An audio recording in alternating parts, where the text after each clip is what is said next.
We're going to begin tonight with the Queen's final journey, her last hours in her beloved Scotland. Her coffin making its way through the streets of Edinburgh today to the cathedral, where at this hour a stream of visitors believed to be a mile long now paying their respects throughout the night there.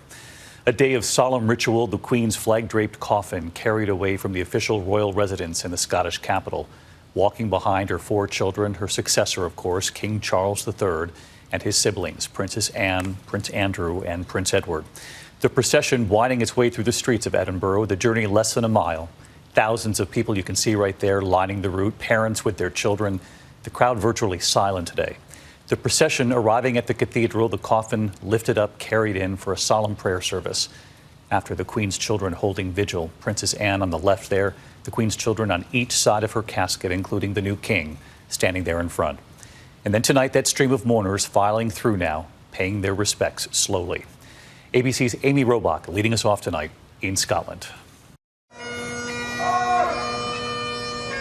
Tonight, Scotland bidding a final farewell to its Queen. King Charles III, for the first time, accompanying his mother's casket in a solemn military procession from the Palace of Holyrood House, along with his siblings, Princess Anne, Prince Andrew, and Prince Edward. The Royal Mile of Edinburgh, lined with mourners, some more than a dozen deep, in absolute silence as the cortege passed. The procession winding towards St. Giles Cathedral for a celebration of thanksgiving for the Queen. The Queen herself choosing many of the details.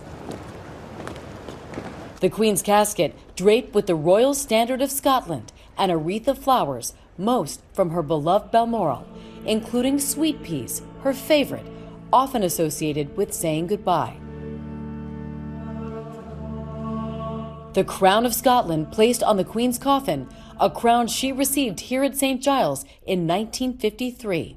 Many of the Queen's happiest times were here in Scotland, spending summers in Balmoral with her young family. Now some saying it's as if she chose to spend her final days here. And so we gather to bid Scotland's farewell to our late monarch, whose life of service to the nation and the world we celebrate, and whose love for Scotland was legendary. Mourners singing Psalm 23, a nod to Prince Philip, the Duke of Edinburgh.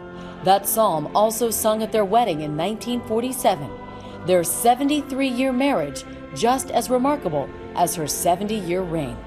King Charles standing before his mother's coffin as the mourners sing, God Save the King.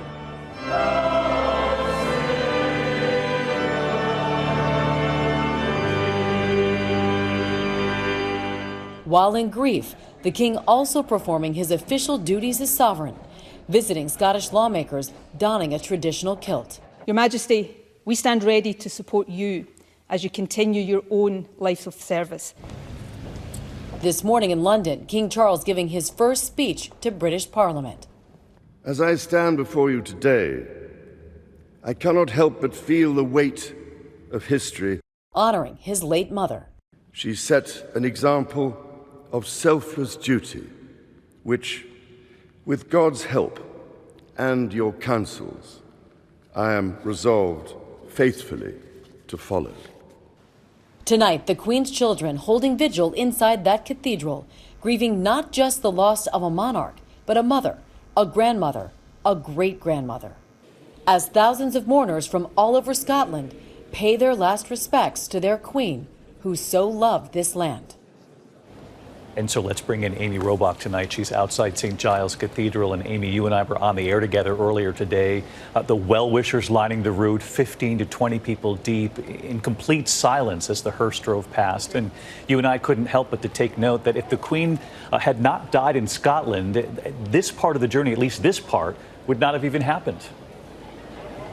That's so true, David. We all know that Queen Elizabeth II loved her Balmoral estate, and so there was a contingency plan in place called Operation Unicorn if she died here in Scotland. Of course, that is what happened, and we've been able to witness over the past 24 hours the outpouring of love from the people of Scotland here to pay their final respects to the Queen they so loved. In fact, behind me, we have thousands of people who've been lining up. We're told this line is a mile long to pass by her casket here at St. Giles Cathedral to say their final farewell. David? Amy Robach leading us off tonight from Scotland. Amy, our thanks to you again tonight. Hi, everyone. George Stephanopoulos here. Thanks for checking out the ABC News YouTube channel. If you'd like to get more videos, show highlights, and watch live event coverage, click on the right over here to subscribe to our channel. And don't forget to download the ABC News app for breaking news alerts. Thanks for watching.